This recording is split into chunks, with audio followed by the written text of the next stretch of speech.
রাত পেরোলে সরস্বতী পুজোকে কেন্দ্র করে এদিন সকাল থেকে শিলিগুড়ি শহরের বিভিন্ন রাস্তাঘাট দোকান বাজারে জনসমাগম ছিল বেশি অন্য দিনের তুলনায়। আগামীকাল সরস্বতী পুজো হলেও এদিন বেশ কিছু সরস্বতী পুজোর উদ্বোধন পর্ব অনুষ্ঠিত হয়েছে।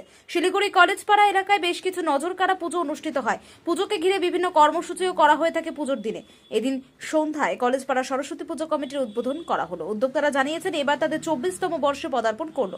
পাশাপাশি তারা আরো জানিয়েছেন সরস্বতী পুজোকে কেন্দ্র করে বেশ কিছু কর্মসূচি রয়েছে তাদের। কর্মসূচি আছে পুজোকে ঘিরে। আমাদের পুজোতে কর্মসূচি আছে, আমাদের পুজোর পরে ভোগ বিতরণ আছে, আর সকালবেলা আমাদের আর্ট কম্পিটিশন আছে বাচ্চাদেরকে নিয়ে। আর তার আগে আমরা কম্বল বিতরণ করেছি।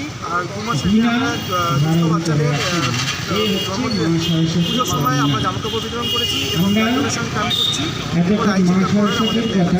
আপনাদের নাম কি ক্লাবের? আমাদের ক্লাবের নাম BYS সরস্বতী পুজো কমিটি, কলেজপাড়া সরস্বতী পুজো কমিটি। কততম বর্ষ এবার? এটা আমাদের 24তম বর্ষ।